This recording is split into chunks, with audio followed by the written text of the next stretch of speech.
at some point in the very near future, with regards to it, well, the length of time that the Earth has been here and humans have been here, I'm not going to be here. I will be gone. So the thought I had, Alex, was twofold. When I die, my slate gets wiped clean. My books, if people loved them or hate them, every Amazon review becomes irrelevant. Every negative comment I've ever gotten on social media becomes irrelevant. And every positive comment becomes irrelevant. So I'm going to go for it. I'm going to start swinging for the fences. This wipes the slate clean. That means I can fall on my face. I can write this book and it can be like 700 negative comments. Guess what? Still just as dead as I will be if it becomes a New York Times bestseller and changes the world. So I'm going to write it the way I want to write it. I'm going to live the way I want to live. Now, that doesn't remove me from responsibility. What it gave me was inspiration. It was like, man, do not waste a single moment of the time that you have left, because this is where you're going to end up. So pack it full. Welcome to the Heart of Man podcast, a podcast for any man seeking to live in alignment with his deepest core and lead a life of profound meaning and connection. I'm your host, Alex Lehman, and I'm here to empower you through transformative conversations, eye-opening insights, and practical wisdom. Join me now as we venture into the heart of man. Let's dive in. The uncivilized man is unapologetically male. Dangerous, but not a danger. Makes still his mind, makes savage his body. Knows his gifts grow in the garden of his wounds. Practices presence and performance.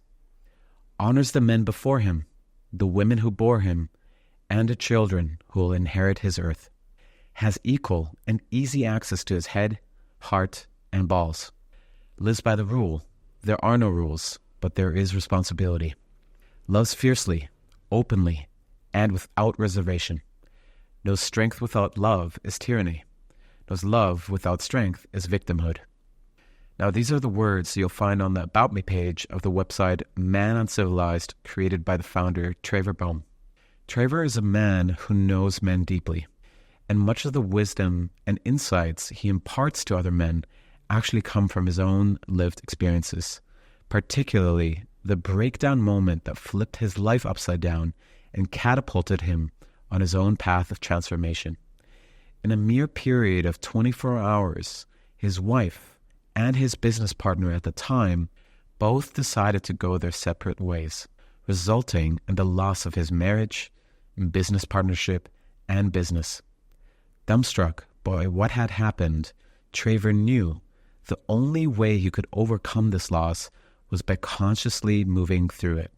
He created a program for himself called the Year to Live Project, where he deliberately lived an entire year as if it was his last. And in that year, among other things, he volunteered in hospice, spent 28 days in a dark room, and completed a 1-month outdoor survival course. Eventually, his own journey of growth led him to birth Man Uncivilized, one of the fastest growing men's movement now in the world, where his mission is to stop the unnecessary suffering in men in order to stop the suffering caused by men. I first became exposed to Traver's work 3 years ago when I read his book, Man Uncivilized.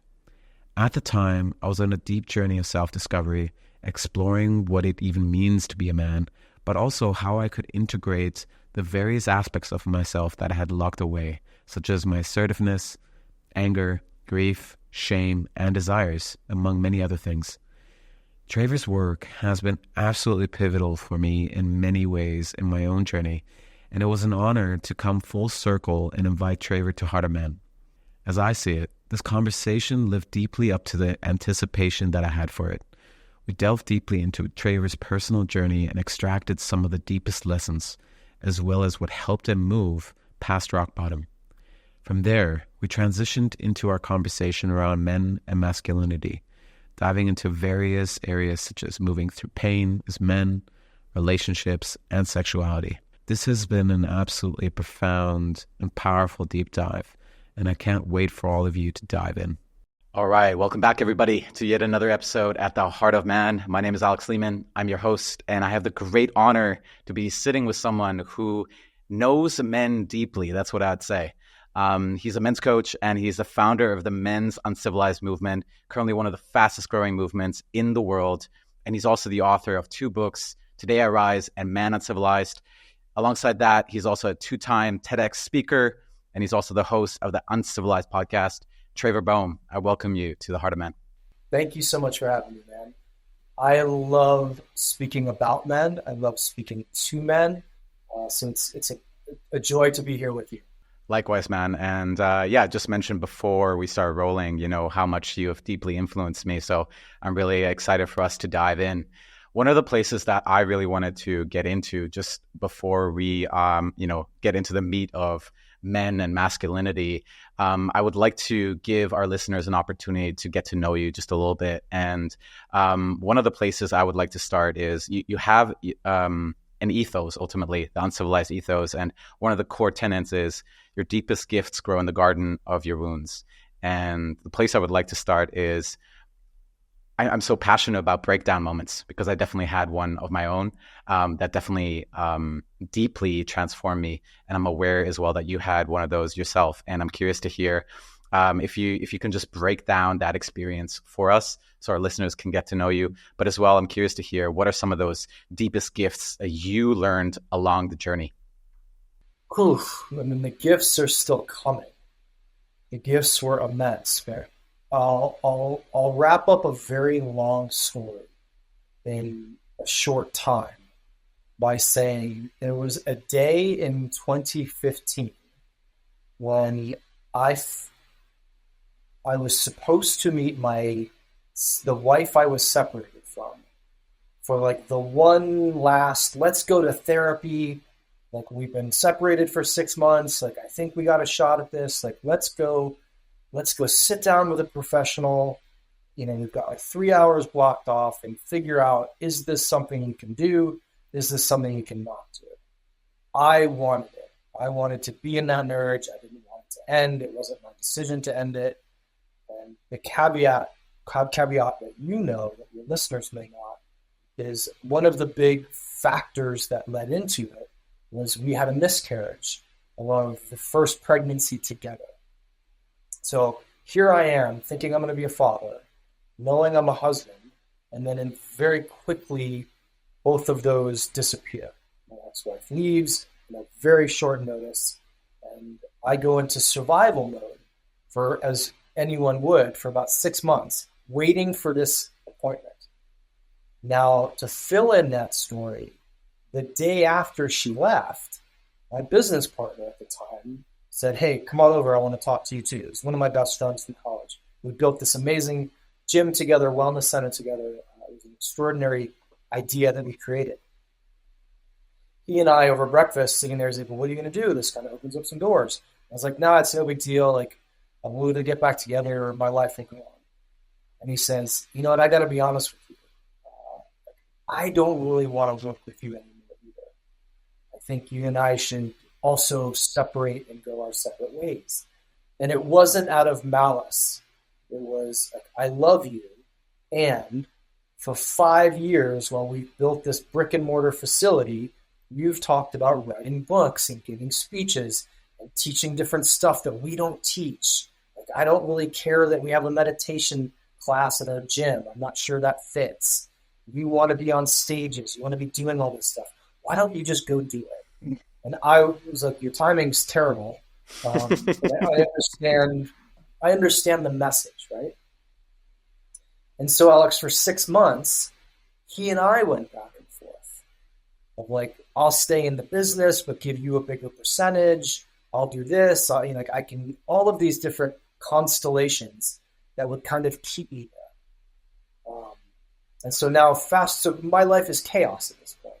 The things that I understand and I know are my marriage, my business, and that's kind of it at the time. Like, those were big pillars of my life.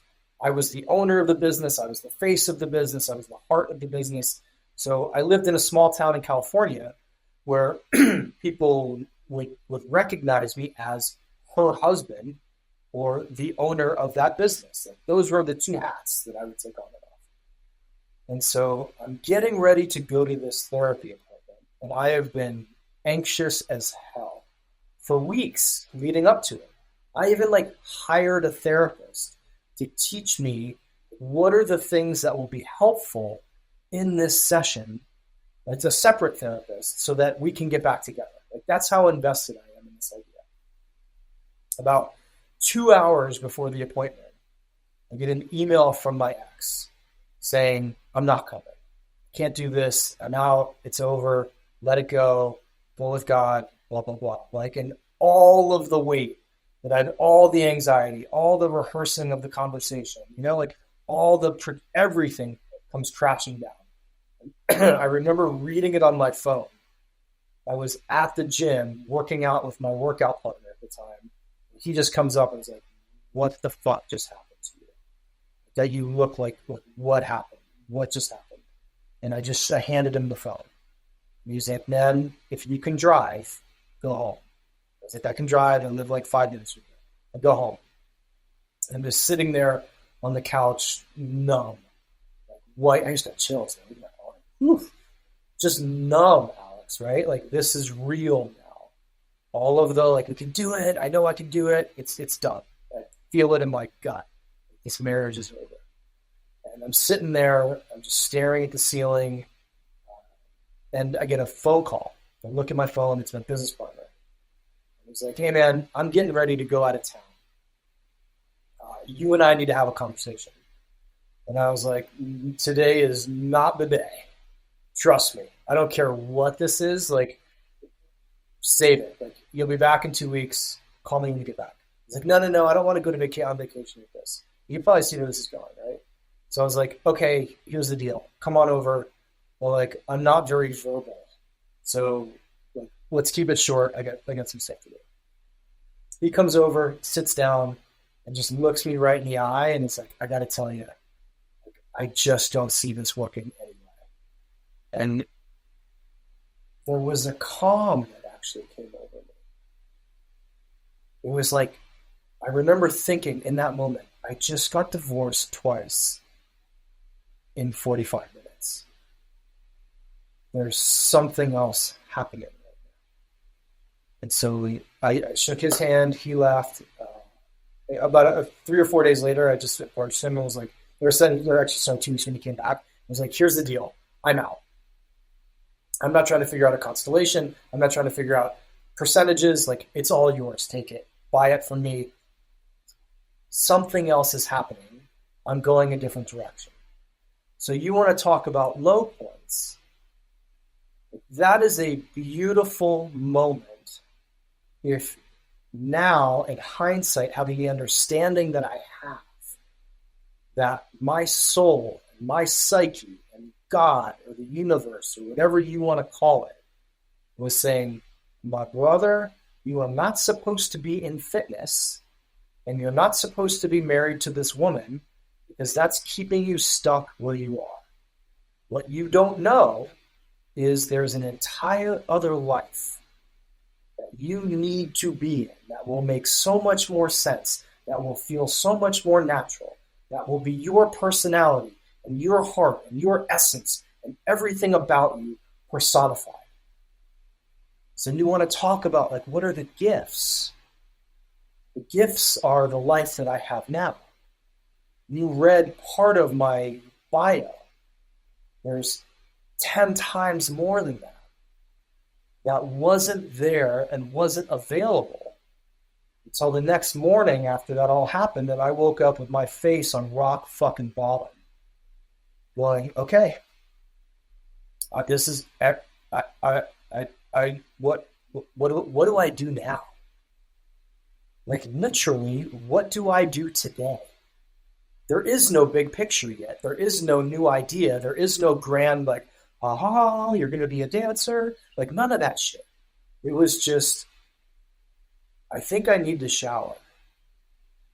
I think I want to go surfing. I think I'm going to try to eat a banana. I think I may go to, the sale of my business didn't go through for a year. I'm going to go to work and sit there. Right? So the original question of the gifts to fill in the garden that he wounds. I haven't had a drink since my wife left. That's wife left. I don't get high anymore. I don't look at porn anymore. I don't wake up at 3 o'clock in the morning and pace the halls of my house because I don't know what the hell is wrong with me because I'm not writing and I haven't figured out that writing is my art. I've learned 3 PhDs worth about men, about relationship, about sex, about polarity, about energetics, about running a business, about entrepreneurship, about marketing, about writing, about self-publishing, about leadership, about right? About becoming a podcaster, about turning on how do you work a camera. I've learned 5 lifetimes worth of stuff since that god-awful moment. But here's the asterisk, brother. At the time, I had an inkling that something else was coming. I had read a lot of Carolyn Myss, if you know that author, MYSS. I read a lot of her in my 20s. Not the kind of material a lot of guys in their 20s are reading. And I remembered in a book she wrote a story about a guy who had like 3 things fall apart in his life, major things, very quickly. And she met him and said to him, hang on, you don't know this yet, but something's coming. Now, here's where it got really interesting, Alex. People in my life who were ancillary, on the side, like clients who weren't my one-on-one club, but like, gym members, people who I kind of knew, would come up to me and say something that would radically shift my experience of the pain. Right? I had a gym member come up to me once, a woman in her 50s, a Filipino woman, incredible orthodontist. And she just looked at me and said, hey, I have to tell you something. I had a dream last night that you went on to do something really, really big and important for the world with your life. I don't know what that dream meant, and I don't know what the thing is, but I wanted to share that with you. And I was like, okay, thanks. But that got me through a couple days, right? My CPA, the guy who does my taxes, obviously I had to tell him everything that was happening. Because now I'm not going to be finally joined, like there's logistical shit.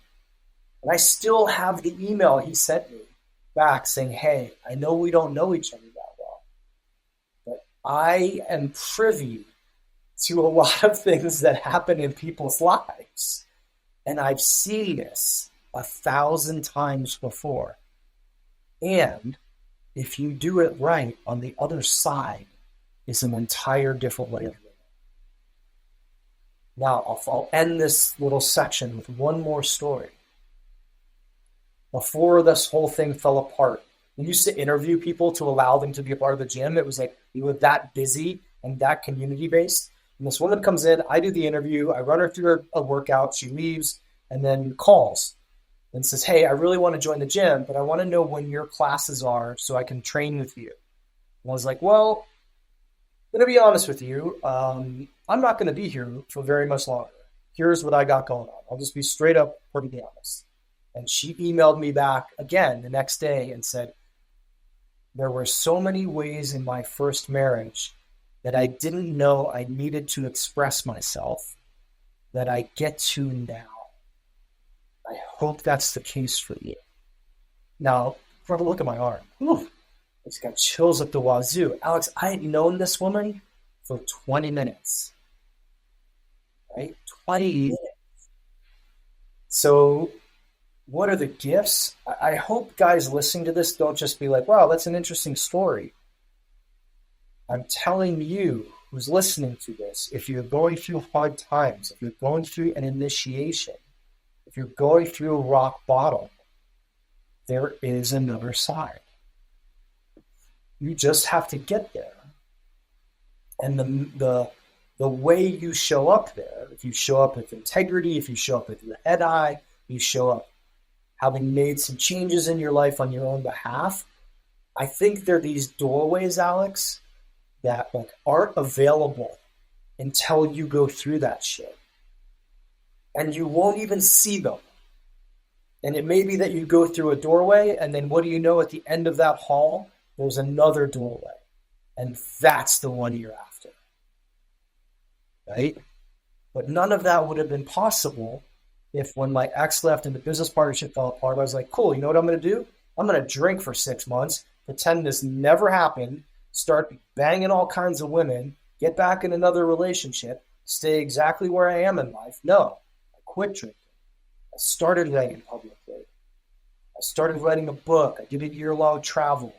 I put myself into workshops. I started going to men's work. I went to therapy. Like all of these really important steps, so that when I got to that next door, the one that needed to open, so at the end of the hallway I could open the second one, I was different. That's what I hope you guys take away from this 15-minute rant. Fuck yeah, man. I'm just so grateful that you were willing to share this experience with such detail. And I did notice as well within myself, so many little moments where I just had chills and I had goosebumps all over me, just feeling into all these, I'm going to say, synchronistic moments.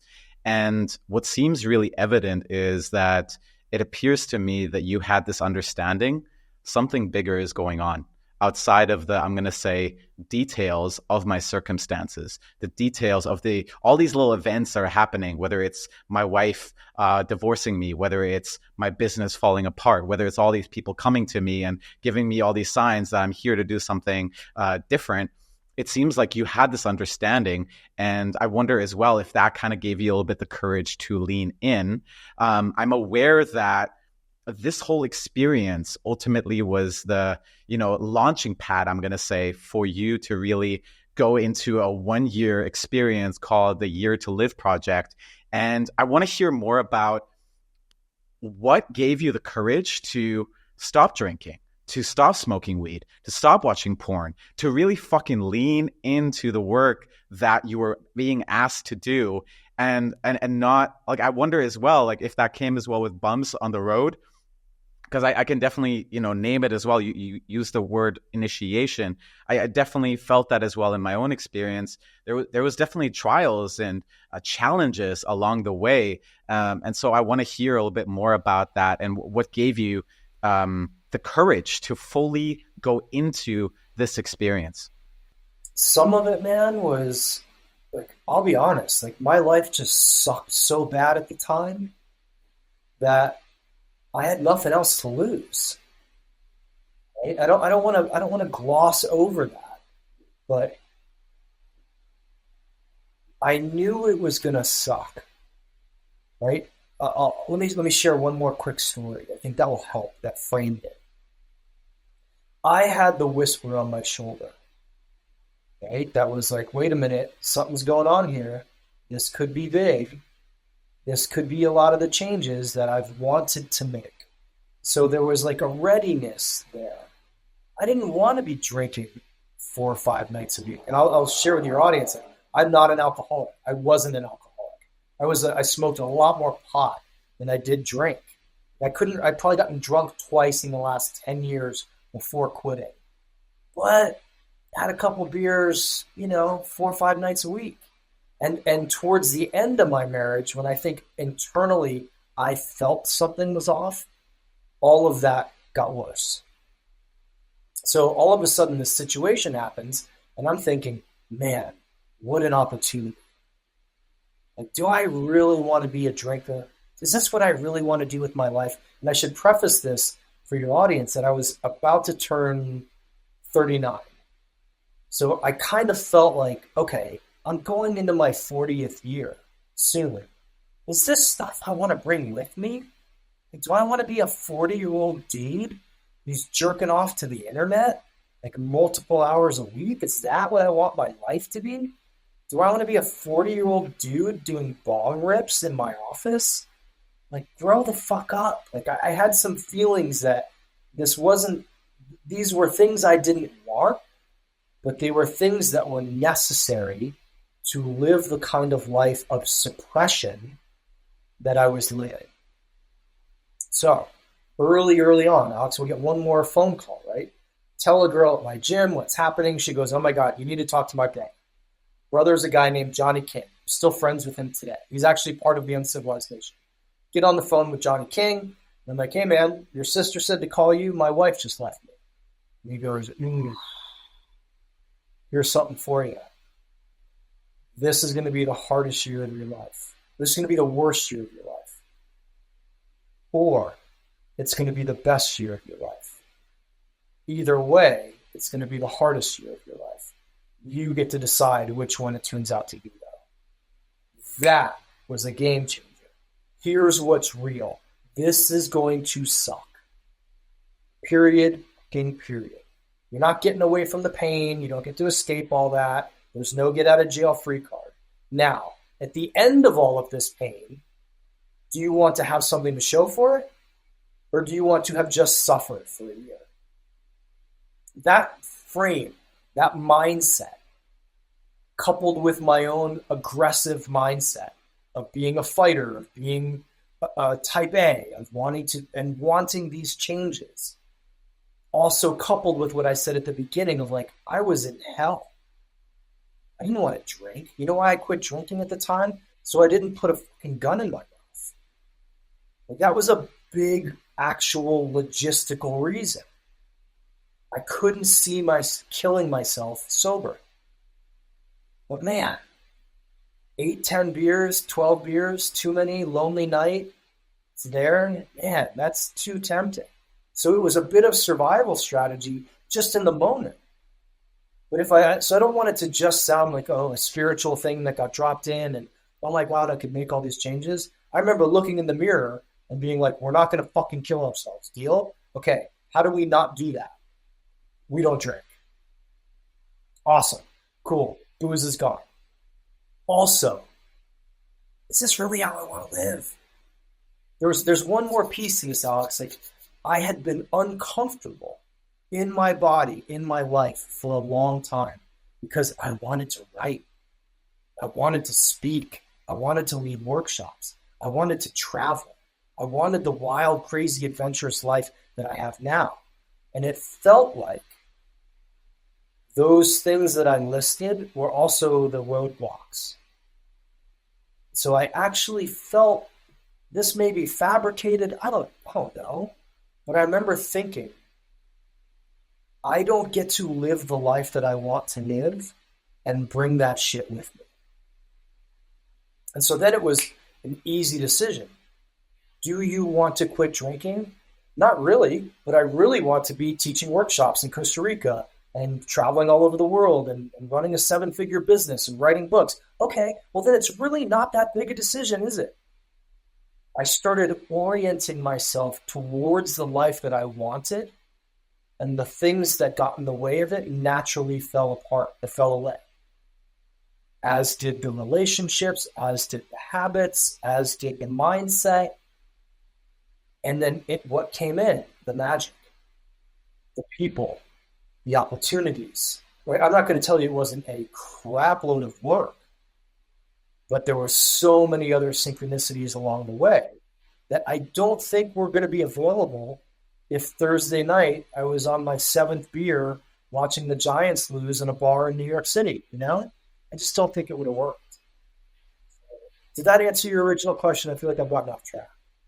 It absolutely does, man. And I really believe that the listeners here will really appreciate just the detail and the depth that you bring this conversation into. And what really comes up for me as well is that breakdown moments have this, I'm going to say, capacity to really bring us into a state where we're willing to go through pain.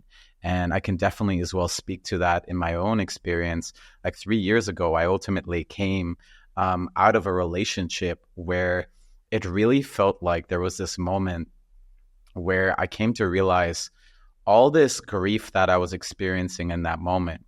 It wasn't just the grief from that relationship falling apart, but it was ultimately all the grief that I've accumulated, all the grief that's been pent up from my entire life that I've just put in a box and locked in. All of that was coming to the surface and it was screaming at me. was screaming, and there was nothing I could do other than just look at it. And something that was really confronting for me is it was the first time, it wasn't that I would say that I had suicidal ideation, but I definitely entertained the thought. I was like, man, if this is what life is right now, I don't know if I want to do it, man. And so there was something about just that consideration, that thought, that was so confronting, so scary for me, that I was willing to look at the mirror of reality. And that's the thing that I'm really as well hearing from your story, that there was this mirror in front of you where you're like, dude, I don't want to bring this into my 40s. I don't want to live like that.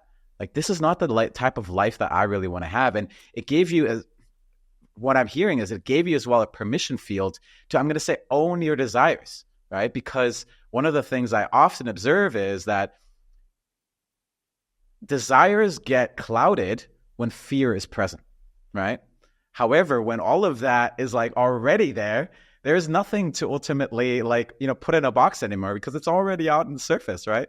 So there's something really profound about that. So I guess I want to just say, if in case you have anything to comment on, I want to give you like just the opportunity to do so. But one of the things I would love to transition into is I want to hear about, why was this conversation around death so important to you? And why did you start leaning into that? You went into hospice, you went into a darkness retreat, something as well that I did actually. I only did 4 days compared to you, right? So it's only like a fraction of your experience, but it was definitely a very profound experience for me as well. So I just want to speak a little bit about like what made this transition, this initiation that you went through? What brought this conversation around death in, and why was this really important for you? It's a great question. These type of breakdowns are deaths. And I think it's helpful to look at them. My marriage didn't end, it died. My business partnership didn't end, it died. The iteration of me who was comfortable in that type of marriage with the help of a lot of substances died. The iteration of me who was comfortable in a business where I wasn't fully expressed died. Now, some people listening to this may be like, that's very dramatic. But I like to look at things through a mythological lens. Did I physically die? No. But the character who was playing Traver Boehm, CrossFit Pacific Coast gym owner, husband to so-and-so, no longer existed. So it piqued my curiosity, right? So I should also give this frame, Alex. I started seeing a Jungian psychologist and Jungian analyst as a therapist. And that man was amazing, and what he taught me was amazing. I've interviewed him a couple times since, like really, really powerful man who would say, like, I want you to start to look at your life through the mythological lens. This is the time in your life when the kingdom has fallen apart, when the rivers are poisoned and the king is sick and the people are dying of the plague. Like, we all know where that is in the story. Like, it's not hard for people to wrap their heads around that. Now, that didn't remove me from the situation. It wasn't like, oh my God, I woke up today after therapy where you said think about things mythologically, and I just feel great. It wasn't that. But it gave me just enough perspective that it got to depersonalize it a tiny bit. Does that make sense? It depersonalized it enough. Right? So the first time he showed me the hero's journey, the very first time, I went, are you fucking kidding me? This is like a normal thing that happens to people. And he was like, I'll tell you exactly where you are on the hero's journey. You're right here. I was like, oh my goodness. That was just enough perspective to not make me go, I'm the only guy in the world who's ever gotten divorced. I'm the only guy in the world who's had a business partnership. I'm the only guy in the world who's had a miscarriage. Where perhaps 2 weeks before I met him, I was kind of walking around feeling that way. how could this happen to me? Woe is me. I'm the only one. No one understands me. My pain is so unique, yada, yada, yada. And then suddenly he comes in and goes, this is standard. This is this story is playing out all over the world, tens of thousands of times right now today. You're not special. And do you see this as death, as a death, a version of death, a flavor of death? Well, no, but that really piques my curiosity. So, how did I start to get more interested in that? I read the book, A Year to Live, by Stephen Levine. And it was this book about the meditations and inner processes that people with terminal illness can go through so that when they do arrive on their deathbed, they've cleared a bunch of shit. They've cleared it with themselves, they've cleared it with their families, et cetera, right? And I remember reading it and thinking, well, I'm not dying, but I feel like I am. So maybe there's some value in this book. And again, it's kind of a long story, but I got asked to speak at a TED conference about pain early on in this situation. And I was like, no way, I don't want to speak on it. I don't want to get on the stage. I feel like shit. Like I'm depressed and like I'm a mess, right? Like I can't get in front of people. And I had gone down the night before to Against the Stream Meditation Center, which is run by Stephen Levine's son, Noah. And I went to the bathroom after the meditation, and I came out of the bathroom, and on the corkboard was this piece of paper that said the Year to Live program. And I was like, what is this?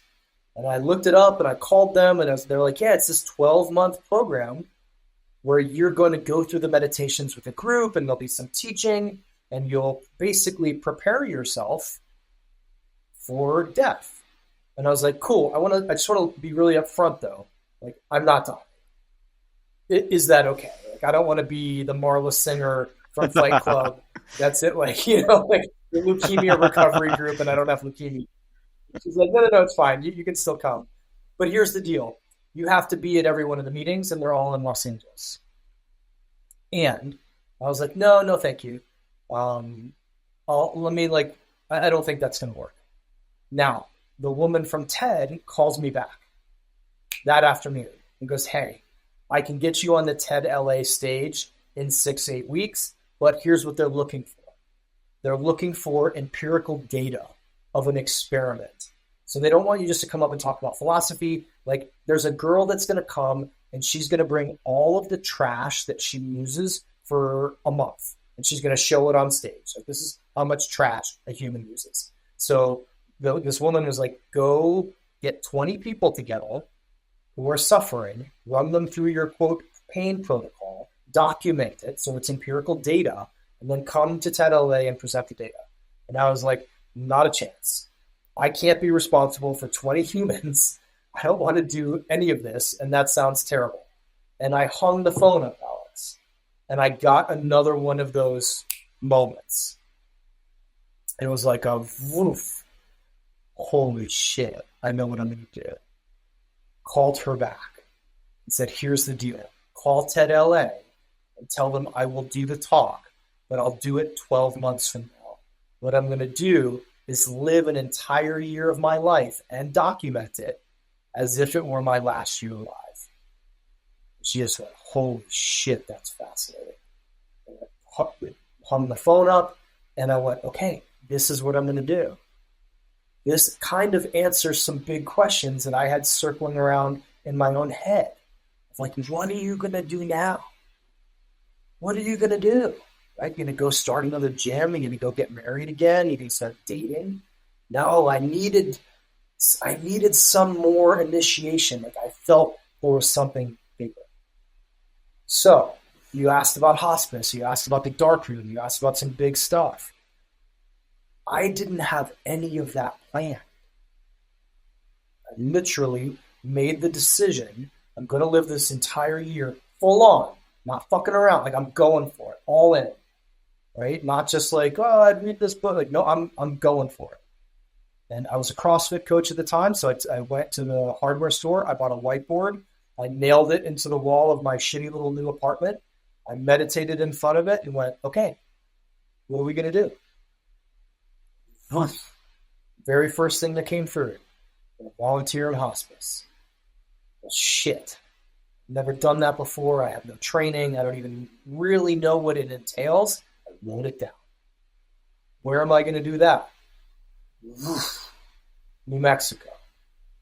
What the hell is going on here? I've never been to New Mexico. I don't know any.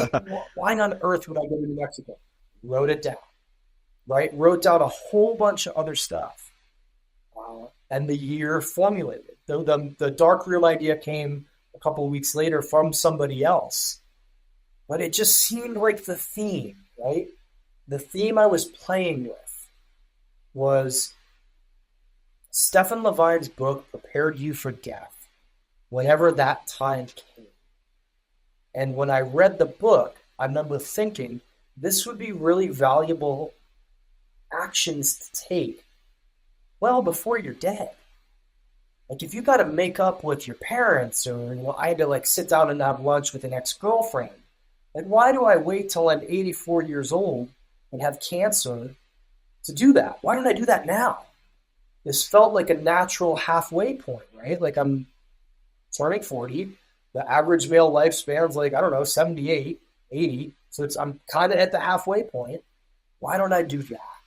So it was less a study of death and more a let's create a relationship with death model, and let having a relationship with death dictate the course of the next half of my life.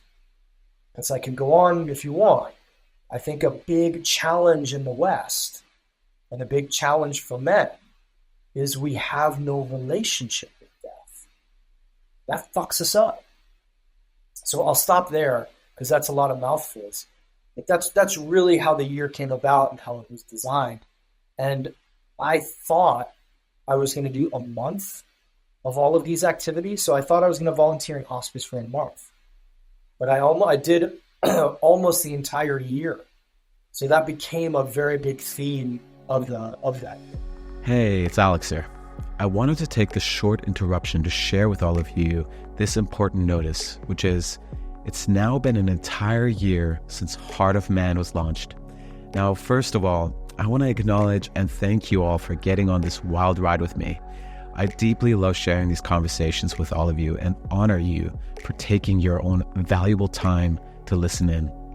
My dearest hope is to be able to reach even more people with these messages so they too can receive benefit from these discussions. So I want to take this moment during this special milestone in order to remind you how you can support this mission. The first way is by providing a 5-star rating on Spotify. And if you're feeling extra generous, taking a moment to leave a review on Apple Podcasts. This not only helps more people discover the podcast, but also gives me the opportunity to reach more amazing guests in the future. The other way you're able to support is by sharing this podcast with your friends or people you believe could benefit from it. So a challenge I'd love to offer is sharing an episode that resonated with you with 5 other people. This will truly mean the world to me. Thank you, and I deeply appreciate you and your support. Now, let's get back to our conversation. Yeah, man. I really appreciate you bringing this conversation in, and it's interesting because for me, I have been exposed to death from quite a young age, and I was actually working as a paramedic for a while in my young 20s. And so with that, there was this relationship to life and death that I was continuously meeting. Like I would transport patients into hospice or bring them out of hospice. And I had as well a near drowning experience around 7 years ago, that really confronted me with death, where ultimately it rocked me. It shocked me, right? And I just want to share maybe one story that was really poignant for me that had a really huge impact on me in terms of living life to the fullest, because that's what I see death as. It gives, when we embrace death, it gives us a permission field to live life fully. And it was this experience where I must have been 21 or 22 at the time. And, as a paramedic, I ultimately work with a partner. So one person will be driving and then the other person will be in the back with the patient. And so it was just a transport, but it was a transport of a patient into hospice. But what was really unique about that patient is that, it was a 21-year-old woman. She was like a 1 year younger than I was. And she had it was truly like there was this recognition. This is the last phase of her life. She probably has maybe 4 weeks to go. And I see this like really beautiful woman in front of me. And I could feel like, I would say I had a great capacity for sensitivity and attunement already at that age. And I could already feel there was something about her where she was like, she already gave up. And it was just like, and you could see how everybody was like, I'm not going to say coddle her, but like it was this sense of like maybe even like projecting pity onto her. And there was a sense of like, what's the point of all this, And here I was like 22 at the time, experienced a lot of social anxiety at the time. I was feeling depressed. I had low self-esteem and I was complaining about my life. And here's this woman who probably just deeply wants to live. And I'm here fucking complaining about my life. And it was this thing of like, I wanted to say something to her, man. I wanted to. But I was like, I'm not in a position to say anything here. I don't know what to fucking say. I don't know what the fuck she's gone through.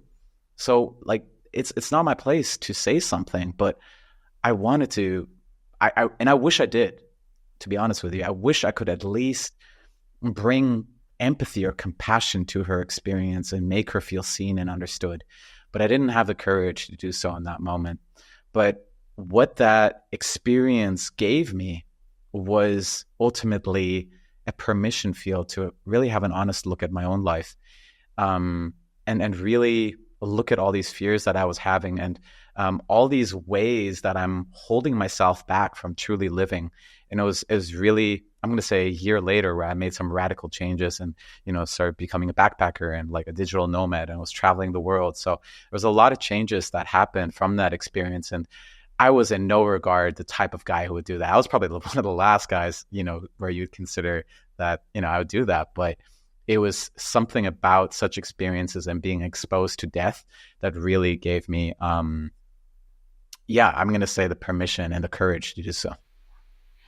Yeah, thanks for sharing that. What an angel she was to shift your perspective with no words, And I'm not a religious guy. Right? I can feel that, right? She was an initiatory point of your journey. And that experience was an initiatory point of your journey. Death is, we got to talk about this. Right? You got to talk about it. It's our fear of it or our dissociation from it are two of the biggest factors I find with suffering. When I have guys come to me and say, hey, I want to do this thing, but I don't know if people are going to like it or if my parents are going to think it's okay or blah, blah, blah, blah, blah.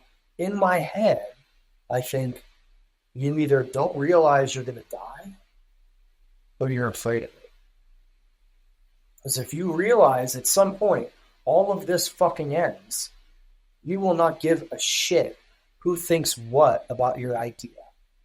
You will go live the life that you want to live. And if you're afraid of it, you will also hold back. Because somewhere along the lines, you think doing that thing will get you rejected and ostracized, and you'll have to go live in the woods and freeze and starve and do what? Die. So you're afraid of death or you're avoiding it. People who I know who have done death meditations and real deep work, like my early days of coaching, Alex, I was probably a bit too cavalier. I would have guys write their obituary, right? In the Kill the Nice Guy course, I have guys like write out, this is it. What are you going to say? I ran around all week, every week, trying to make sure everybody was happy. I didn't bring my needs forward. I had this great idea to do this thing, but I didn't know if people would like me for it.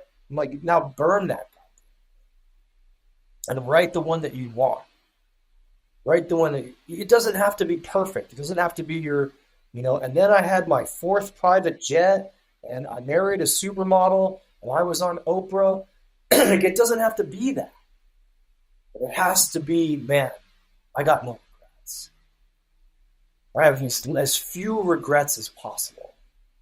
I framed that year, right? People ask me about that year all the time. And they say, well, was the goal to get to the end of the year and be happy? And I said, no. The goal was, if it were true, then on December 31st at 11:59 p.m., I would take my last breath. I would take that breath in. Oh, and out and gone. Off to the next adventure. It wouldn't be a hiccup. It wouldn't be a grasping. It wouldn't be but I didn't get to say, I didn't get to do. It would just be a complete surrender to whatever comes next. But I still want to live that way. I still try to live that way. That year was not condensation. It was condensed. It was like put together tighter. I'm struggling for the word. You get it. Like, it was intense. I let that question guide me over and over and over and over for 12 months. The reason I spoke at TED, I got a call for that talk, and I was like, not a chance. I'm in the middle of this project, and I'm still kind of a mess. And I remember hanging up the phone and then thinking, if this was your last year alive, would you want to leave a talk behind? Got on the phone. Hey, sorry about that. I'm in. Tell me where I need to be and when I need to be. Right? You're going to go in the dark for a month? That's scary as shit. Okay, if this was my last year alive, would I want to have such a deep, intimate relationship with myself and darkness? Yes. Cool. Sign me up. Do I want to go apologize to my ex and tell her I was kind of a shitbag when we were together? Not my ex-wife. Some other ex? No. I don't want to do that. I'd rather go surfing or do push-ups or do a bunch of other shit. But if I really was going to leave the planet at the end of the year, would I want that loop open? Would I want her going the rest of her life thinking, man, that guy was a dick? And would I want to have an uncomfortable 2-hour conversation where I was like, I was an asshole. I apologize. And then now have a very different relationship, not just with her, but with the world. Because I know that's how I carry myself as a man. That's what I was getting after with that year. And it's not just a bucket list year. People think like, well, I just want to go to the Eiffel Tower and go scuba diving. Is that it? You're going to leave the planet in 12 months and you want to have scuba diving and seeing a building on your checklist? Do you want to impact some kids? Do you want to make some art? Do you want to go rekindle the relationship you had with your parents? Do you want to go actually see some natural beauty? What do you want to experience? Right? I said this last week. I led a workshop in London for men. I had them write out, what are your needs, desires, and longings specifically as a man? Different question than without the last part. And I will tell you, man to man, I walk around these workshops when guys are writing that stuff out and sharing it with each other, and I am a goddamn mess.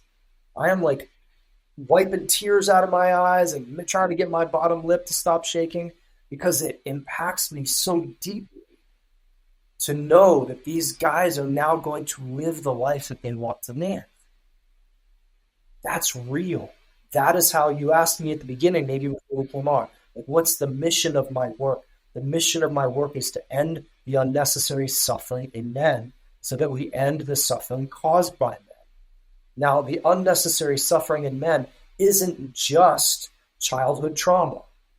It isn't just relationship woes. It's also how many souls and hearts are beating in these guys' chests and they're fucking ignoring them because they're afraid of what some idiot on Instagram is going to say about their idea. as opposed to blowing through that and doing the thing that they want to do, that they put their head on the pillow at night and like, man, this is scary. This is wild, but I'm doing it. Probably how you felt the first night backpacking. Like, whoa, what is happening right now? This is crazy. And I've never felt more alive. Right? Like Yes, those two alive. comments, they're a package deal, right? It's alive. I felt alive. I'm telling you, my teaching partner, I'm about to go on a rant, Alex. My teaching partner, Michael Gay, this morning on the phone with me, he was like, never stop hunting aliveness. I just got chills. I got it written on the whiteboard behind me. That hit. Right? Yeah. Never stop hunting aliveness. And I was like, motherfucker, I'm going to put that on the back of a t-shirt and I'm going to write, said by Traver Boehm underneath it. Yeah, man. Michael Gay.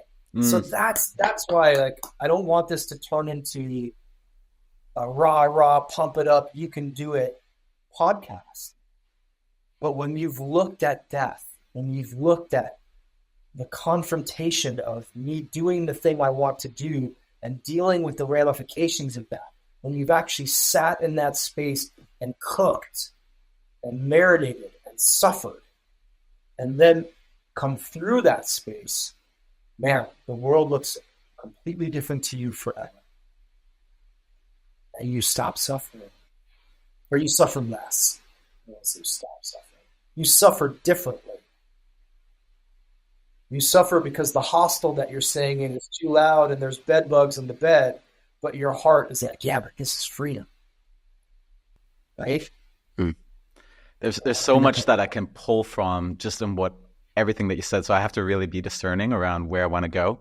But I think the thing that comes really up for me is one of the quotes from Joseph Campbell, who ultimately, delineated the hero's journey, which is, I'm going to kill it. But like he said something like, we're not pursuing meaning, but we're actually pursuing an experience of aliveness.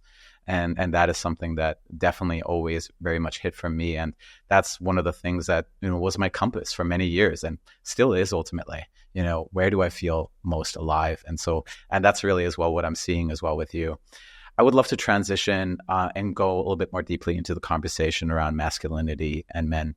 And you spoke to this idea around really understanding our needs specifically as men, not just as humans, but as men. Right. And one of the things that I really feel about you, and one of the things that, when I read your book, Man Uncivilized in particular, there was something about it where I was like, this guy fucking owns being a man. Like there was something about it that was so confronting for me because it revealed to me where I was not owning being a man. And it was interesting because I've been bringing this book to some of the clients I work with who, let's say, were working through some nice guy tendencies. And it was interesting to receive some of their comments. All of them said, fucking love the book, and it triggers the shit out of me. So there was something about like that was really illuminating for me. And one of the tenets that you as well have is, be unapologetically male.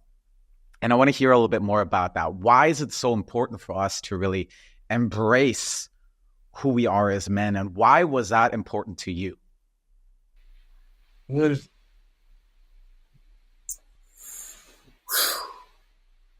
It's the first tenet, because I think without it, nothing else works.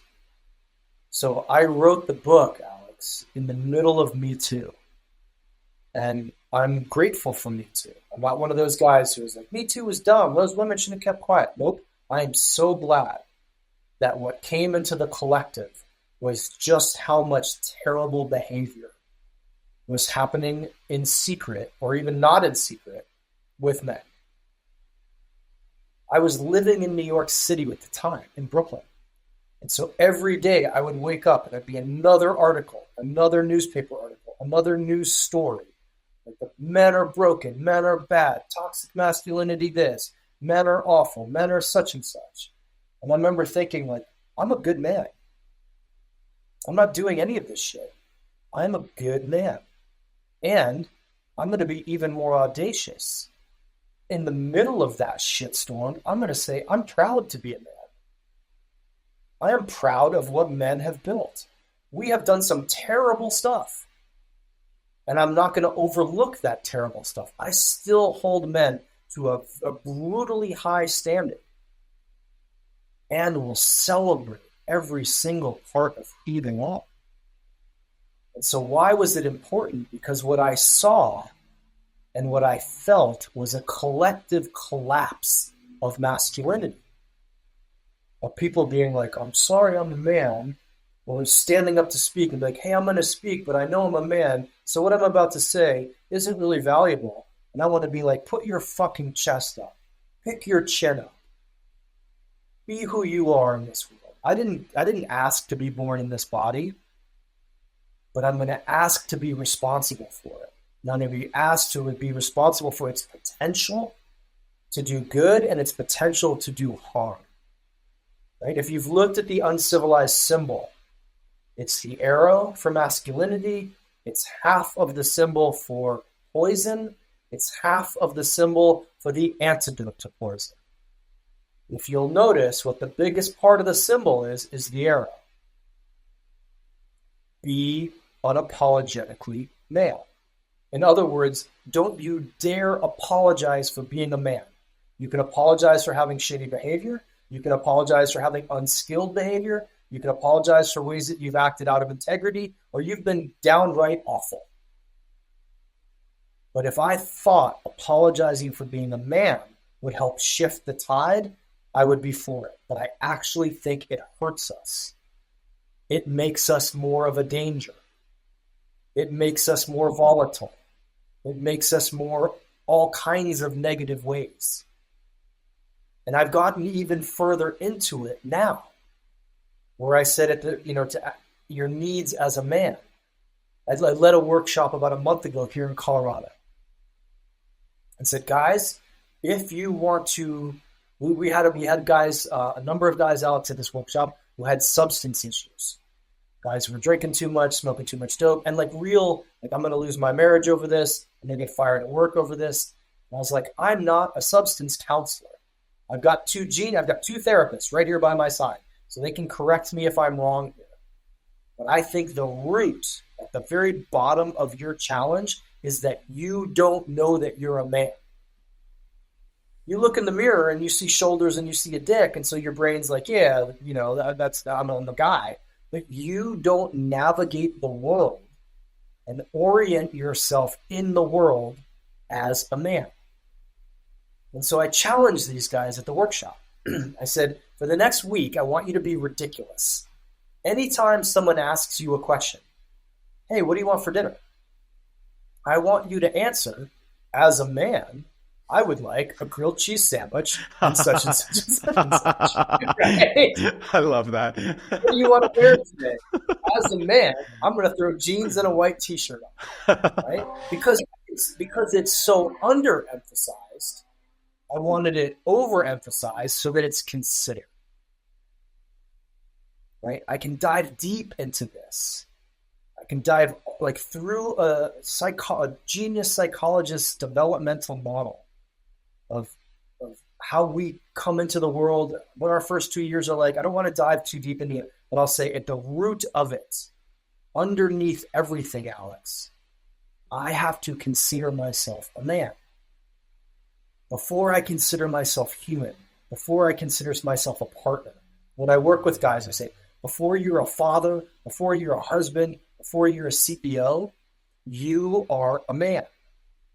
Now, that comes with certain needs, certain wants, certain desires, and a boatload of responsibility.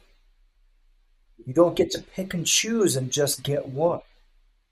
You want the responsibility, you got to call in the needs, wants, and desires. You want the needs, wants, and desires, you got to call in the responsibility. Now, when you do this is the beauty, right? This isn't just a theory. When you do this and you start orienting yourself that way in the world and navigating the world that way, your entire life will change for the better. And I know I have a men's movement. I know I sell a men's book. I know I have t-shirts with Uncivilized on them. And if all of that went away, and I had nothing to sell you at the end of that sentence, I would still stand by it. That is a hill I would die on. You want to change your life, guys, listening to this? Start asking yourself, as a man, what do I need right now? As a man, do I like this job? As a man, how do I feel in my partnership? And watch it magically change. That makes sense? Absolutely. And reason why it was so important for me to go into this is when I read your book, and as well when I was really diving into masculinity and like was asking myself this question, what does it mean to be a man, and really ultimately embracing that part of me. It was really revealing to me how I've disconnected from that part of me. I was a classic nice guy, right? So I've shut myself off from any male attributes. I carried such deep shame for that, right? And there was this, like, I recognize again, like, and I don't want to place blame, but I noticed that there was this like really subconscious messaging, in terms of as well in the household that I grew up in, where my mother was this like projecting that there is this danger about men, right? And it's ultimately, in order for me to stay safe in the world, in order for me to still belong in the world, I need to cut myself off from that part. I need to cut myself off from these like primal aspects of me. And I noticed how I only felt like I was a fraction of who I really was. I felt this deep disconnection from who I really am, which was unbeknownst to me. And that's ultimately where as well all these patterns came in for me, where I was seeking validation and I was constantly seeking for more and more and more. And it wasn't like that I was, had one distinct addiction. My addiction was more of anything, right? And it was ultimately that I was trying to fill this gaping hole that was alive for me. And this is really where I would love to transition a little bit into. You spoke to one of the messages that you guys have in Man Uncivilized, which is we are dedicated to ending the suffering in men to end the suffering caused by men. And I want to hear a little bit more about the pain that you see in men, and also one of the things that you speak of, which is, societally, that we don't actually have the permission to experience pain as men. Could you share a little bit more about that and expand on that? Yeah, man. That mantra or that line, end the suffering in men to end the suffering caused by men, that only came into me about a year and a half ago. But 7 years ago, when I was putting this all together, the very thing I would say most is this came out because I took a look at the male landscape, and what I saw was an epidemic of unexpressed pain. I'm talking an epidemic. Look at the suicide rates, look at the opiate rates, look at the alcohol rates, look at the drug use rates, look at the sex addiction rates. Underneath all of that, to me, is pain. If we just take opiates here in the US, we consume more opiates than the rest of the world combined. Now, what is an opiate? It's a painkiller. You don't need to be a philosopher or a doctor to put those two together. Man, a lot of you guys are on painkillers. Okay, some people have back issues, but a lot of us are aching in a different way. We're aching in a way because our souls are unexpressed, because we are cut off from the very nature of who we are. We are men. We navigate the world in a certain way. If we're made to navigate the world in a different way, that will create friction and pain. I mean, I can make it more complicated than that, but I don't think it needs to be.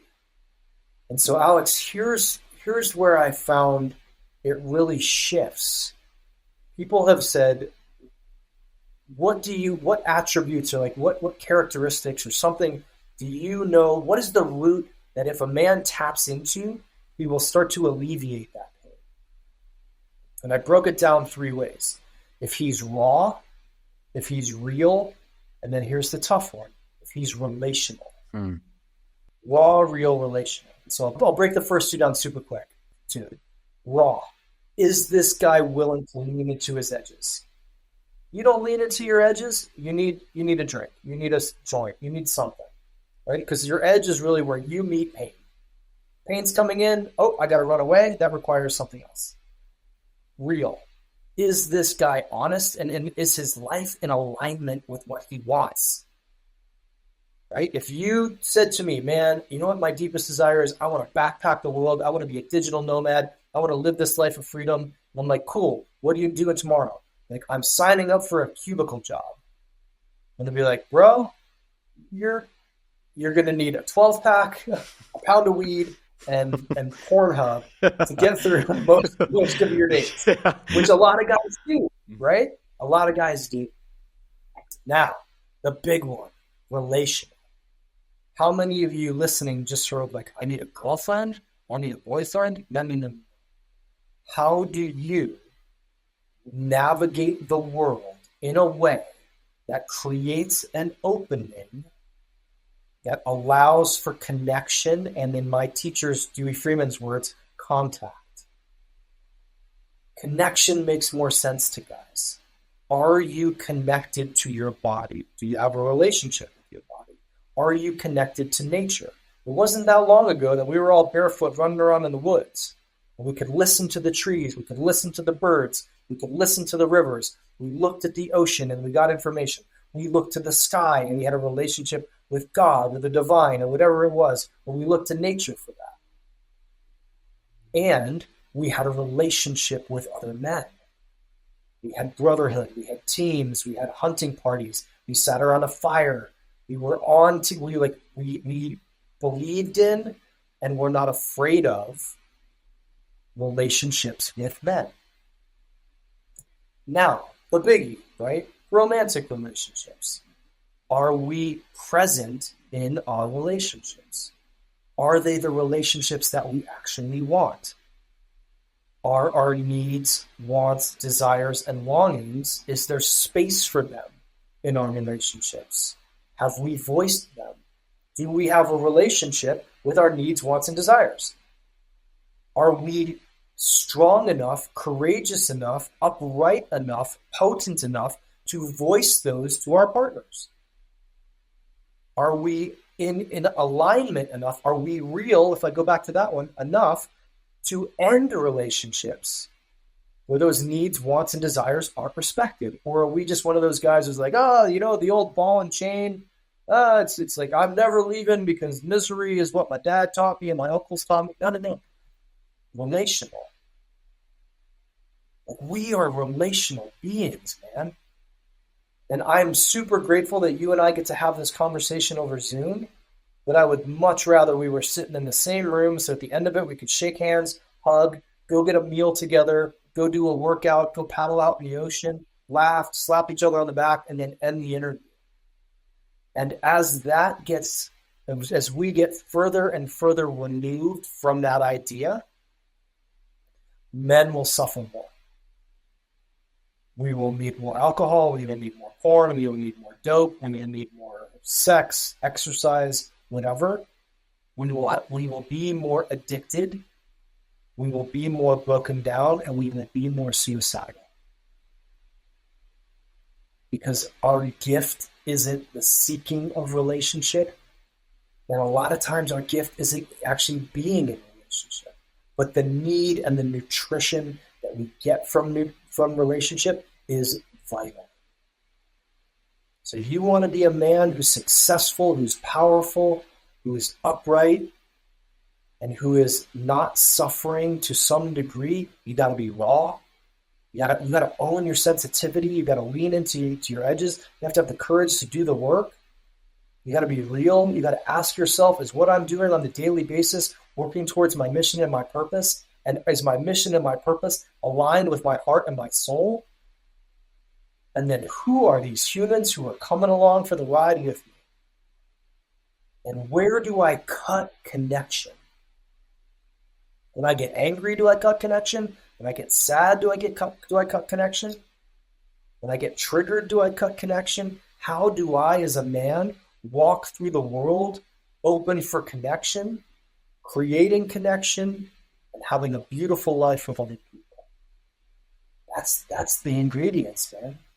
One of the things that, has been very illuminating for me over the last few years is the importance of relationship and the importance of having a more relational lens on life. I actually had Dewey Freeman on the podcast. I haven't released the episode yet, but we went super deep on relationships, and it's really been something. Yeah, I was introduced to him by you, so thanks to you, brother. Yeah, relationships. He's an incredible man, and it was one of the most touching conversations I had. I just want to name that. I just came to realize that a lot of my pain, a lot of my own suffering, and the suffering as well that I see in other men is ultimately the disconnection from relationship, the disconnection from like living in a relational way, whether it's to ourselves, whether it's to others, whether it's as well to life, and ultimately like nature, in a more esoteric way.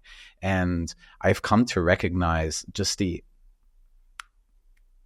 uttermost importance of really bringing that more into our lives and like connecting to our own sense of who we are as a man, but as well leading from the relational front. And so this is something that I really see. One of the things I would love to bring in right now is, one of the conversations that I see is kind of in the basement around relationships is sexuality.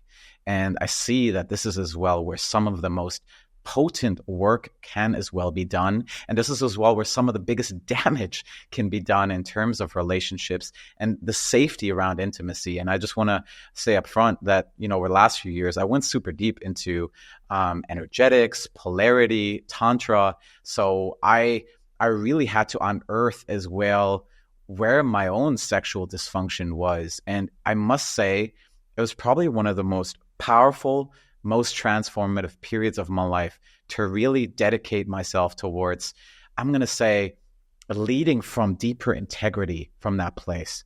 Because it isn't just about relationships and acting out in the sexual act. It's my life force energy through which I move through the world. And I want to speak a little bit more about that. And I want to hear from you, perhaps some of the dysfunction that you see, but as well, why is this conversation so important as well for men to dive in? Because often we don't speak about it. So much of our shadow, so much of our sexuality hides in the deepest corners of our shadow.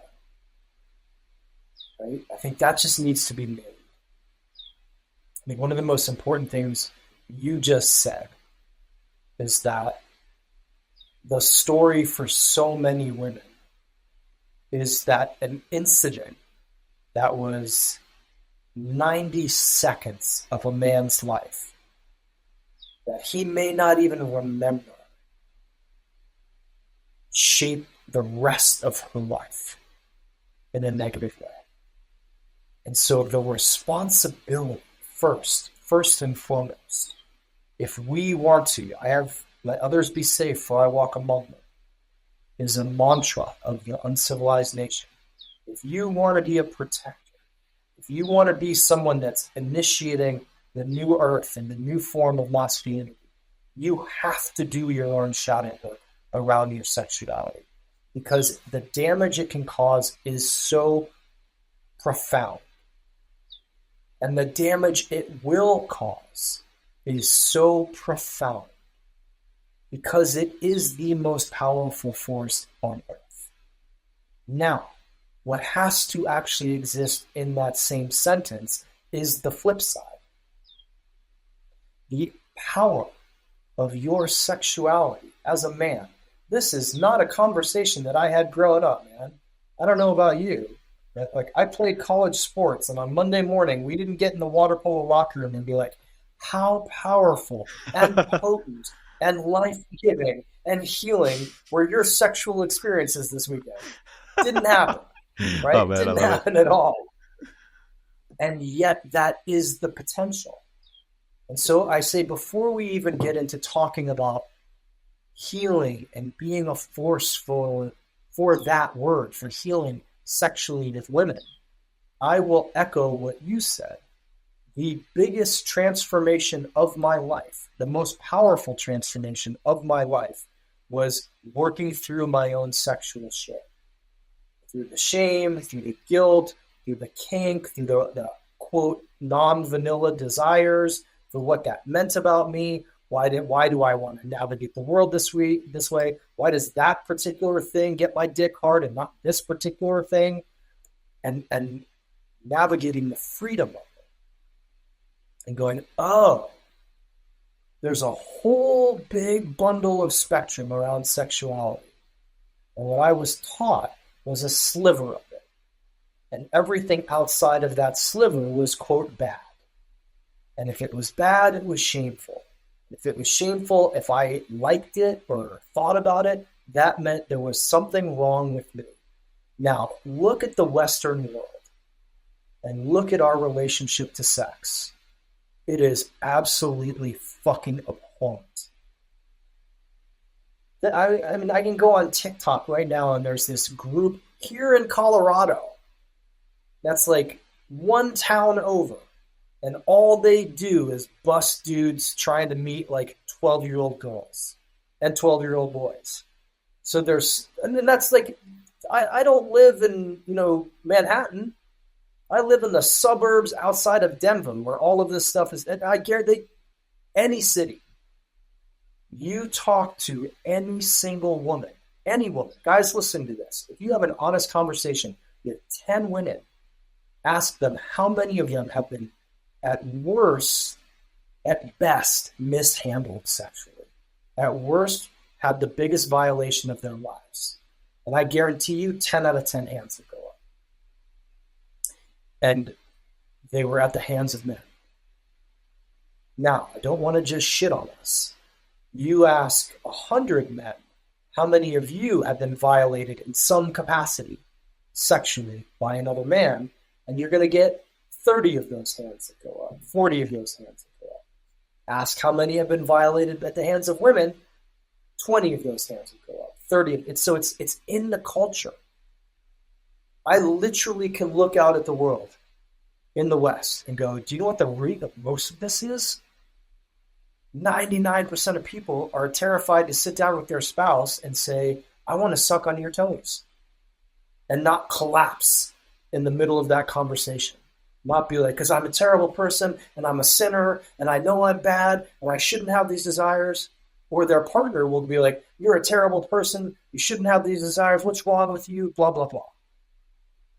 Some of that's religious, some of that's just the culture that we live in. Right? I don't know if you remember when, this is years and years and years ago, Janet Jackson's like nipple came out on the Super Bowl. Yeah. And the whole country lost their goddamn minds. And the next morning I was like, how many views does Pornhub get in a minute? It was like, 70 billion views any given minute of the day. And yet we lost our mind. We saw a nipple. So why is this important? To bring it back to what you originally said, it's the most powerful energy you have in your body.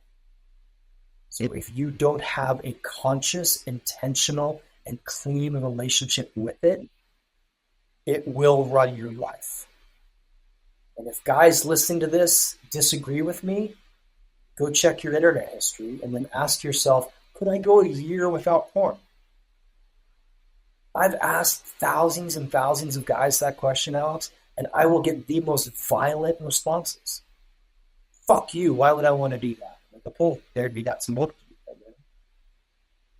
Right? Are you willing to, I've done this, I've been on podcasts, I've shared my kinks, I've shared my sexuality.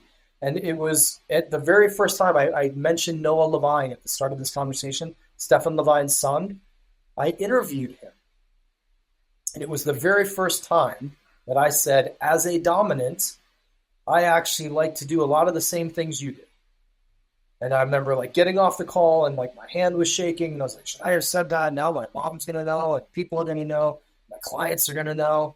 And I woke up and thought, oh, thank God that's out. And that's not even a big thing, right? It's not like it's not that deviant. But to me, it was, what will people think? And so up until that point, I navigated sexuality with like a shadow. I wonder what's going to happen if she finds out. I wonder if I'm going to get rejected. Now it's everywhere, so I don't care. And the freedom that comes with that allows me, here's the key word, guys. I now have choice. That makes me powerful. That makes me dangerous in a good way. That also makes me so safe to be around. Because there isn't some weird thing driving me that's bigger than me sexually. I can walk away from a sexual situation in a heartbeat because I don't need it. Because I've done all the work to untangle it from my self-esteem, from my self-worth, from all the things. So this could be a whole nother podcast conversation. But I'll end with that thought. That guys, and I know a lot of very powerful men, so let me state this that way. Every single one of them has had to do shouting at their sexuality. One, to be safe, but two, here's the juice, to be that powerful. You want to unlock some crazy Superman power? I'm sorry, it's not going to be fun. Do like 6 months of therapy around shadow work with your sexuality, right? Yeah, man. Yeah. Man, I'm on your side with this any day. Like really, it's something that is so meaningful and it's so close to my heart because I just recognize the healing that can as well occur and as well the challenges that are as well present when that is still in the shadow and how, we become so leaky within our energy, whether it's, like losing ourselves in Pornhub.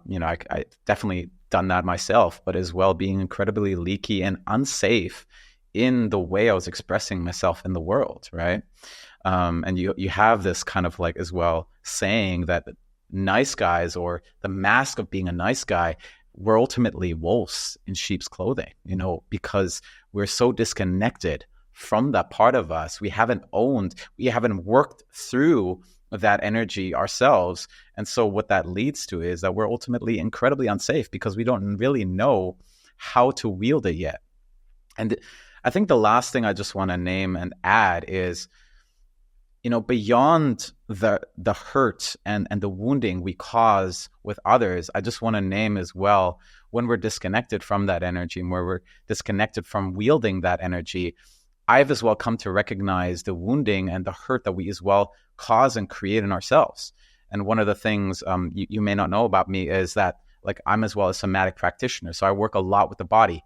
Currently, I'm working with a body worker. I'm working as well with another somatic facilitator on my pelvis. And we're working through a lot of like exterior like work on shame and where there is like holding and locked in patterns. And I've come to recognize a lot of it is, of course, just the bracing in moments when I didn't feel safe. But I'm just as well wondering, what did like decades worth of mishandling my body through porn, through misattuned way of operating with myself in terms of sexuality, what impact did that have as well on my life? So this goes a little bit deeper and into the sensitivity of one's own experience, but this is something that's really illuminating for me. And I am coming more and more to recognize just the power that lives in the lower parts of our body. And it's something that I'm really dedicated to work through as well in my own life so I can show up more safely, but as well so I can show up more powerfully in my life. So I think that's the last thing I'll say on that. Traver, I want to honor your time. I want to be respectful of your time. So I want to, before I ask you my closing question, I want to just ask you, where can our listeners find you? And if there's anything you want to bring our listeners in awareness to, I'd love to give you the space for that. Sure. Thank you. Yeah, you can find me at manuncivilized.com. Please get a hold of the book. It's on Audible. It's on Amazon. You can get it everywhere. Read the book and get a hold of the book. You can listen to my podcast, Uncivilized Podcast. I'm on Instagram at Traver Boehm, TraverBeahm. If you're a nice guy listening to this, I got a workshop in September, and I have cut the price down to probably 1/16 of what I usually charge, because I want to pack that room with as many guys, because this is my personal pain point. It's like, this is my issue, right? And so come to that. Go check out manuncivilized.com/events and see if you guys can get to that. And I'll leave you with this little seed too, Alex.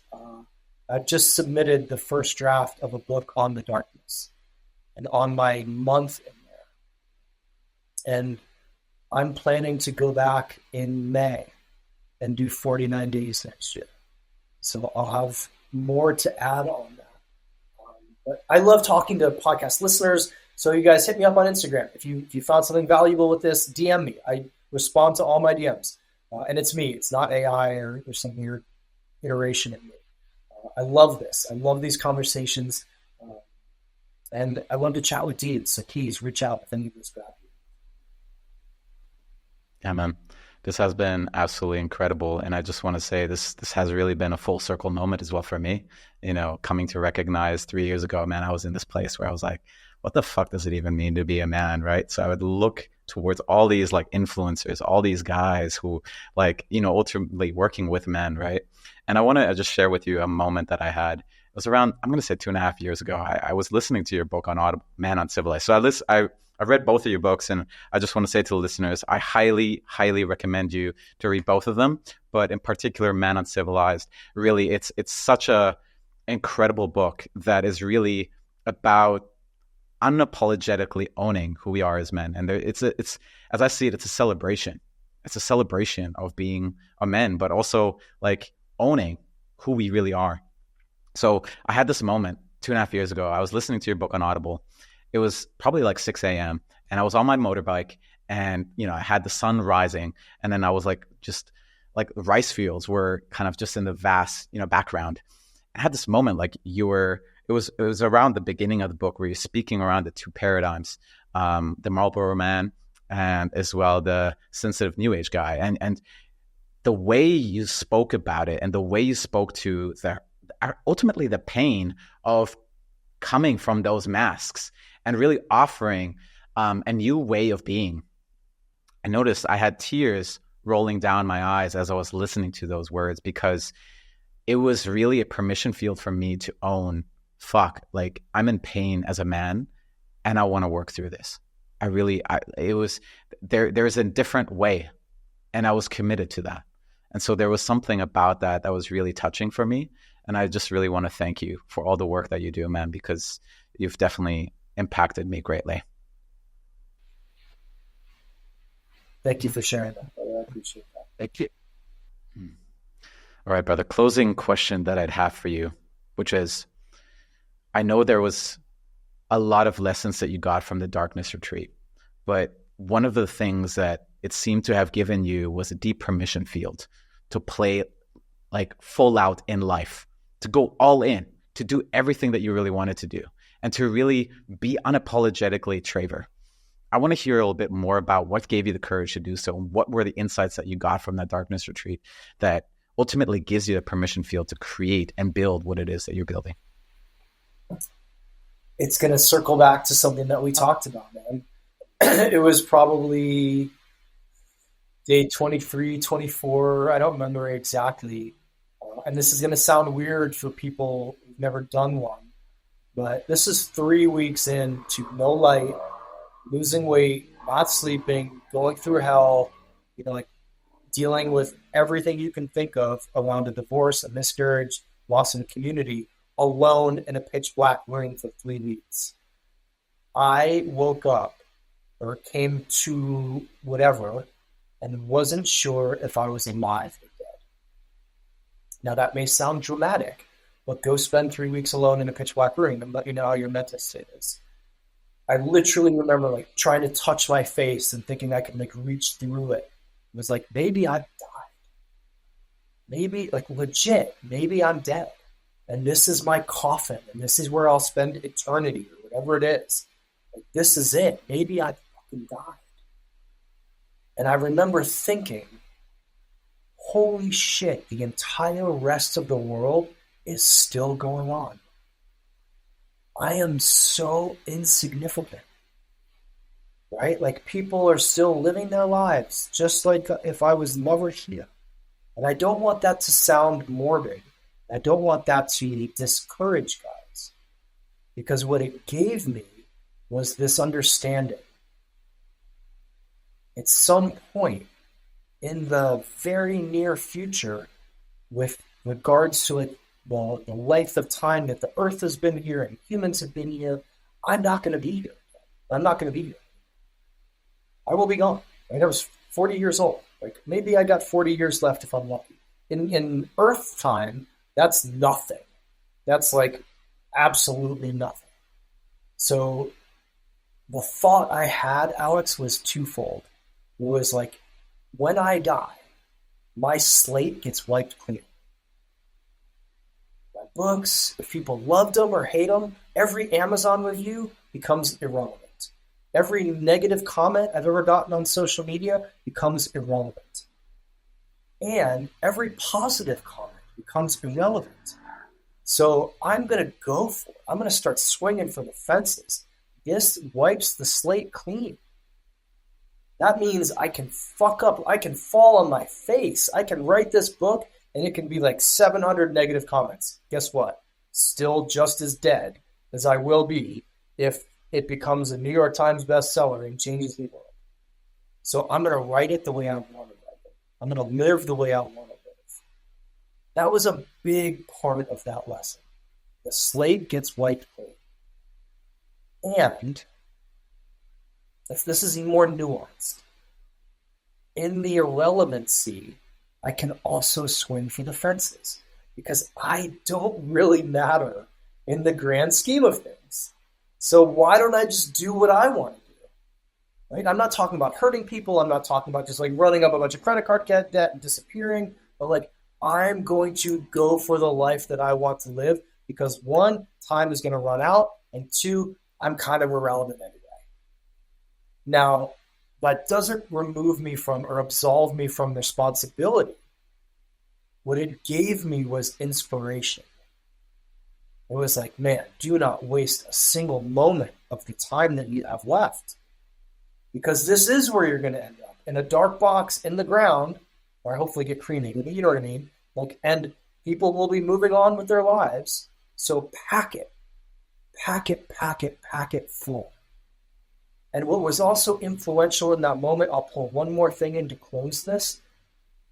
I had spent 3 straight months volunteering in hospice. I had been with people in their last minutes. The very first day I walked into hospice, just like wide-eyed, green, just naive as hell, terrified I'm going to make a mistake. A guy, this is in a public facility. There's a guy in a wheelchair. He grabs my pant leg. And he says, get me out of here. Can you get me out of here? Get me the fuck out of here. I got to get out of here. And it horrified me.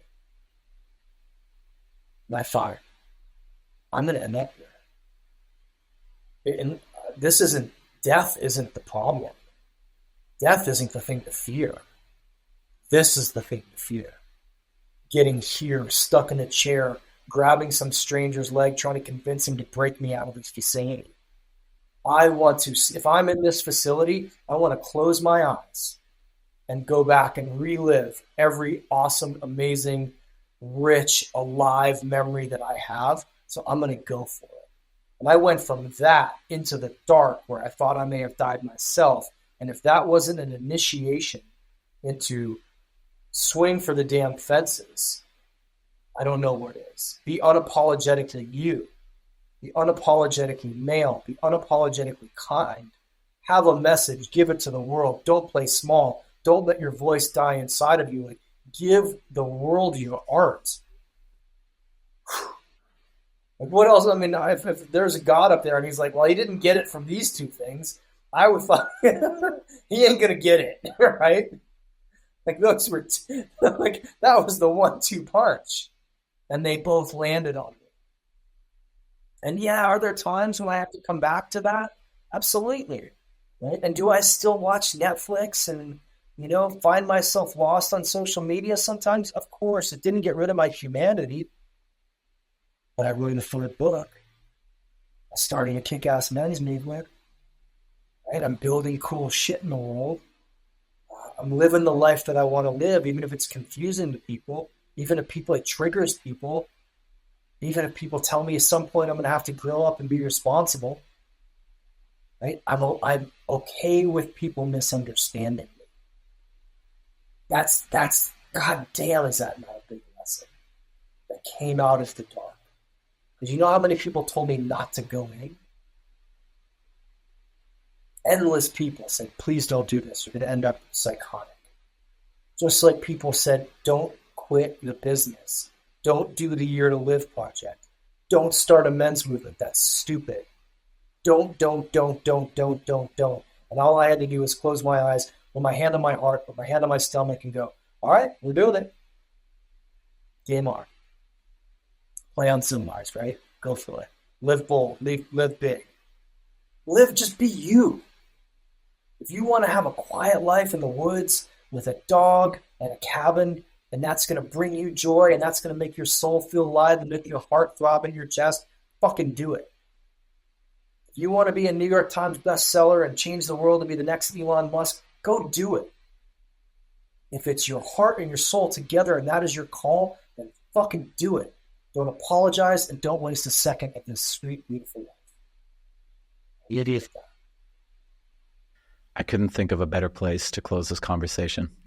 This has been deeply touching. This has been deeply inspiring. Thank you. This has been really, with 40 interviews that I've done now, this has probably been one of my favorites.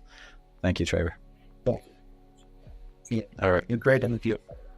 Thanks, brother. Thanks, everybody, for listening in. Like Traver already said, in case you guys want to bring your questions, insights, anything that really stood out from this conversation, feel free to DM both of us. I'm really available in case you want to share it as well on your socials and tag us. That is always appreciated. And until next time, signing off. Thank you for listening to this episode. Your time and attention is truly appreciated. If you enjoyed the show, make sure to subscribe to stay tuned for my upcoming episodes. And in case you know somebody who would find this episode helpful, I encourage you to pay it forward. Finally, if you've personally been receiving value from the show, one way you're able to support this podcast is by leaving a 5-star rating and a written review on Apple Podcasts or Spotify. Not only does this help more people find the show, but it also supports me in bringing more incredible guests on for the future. I'm your host, Alex Lehman, and until next time, signing off.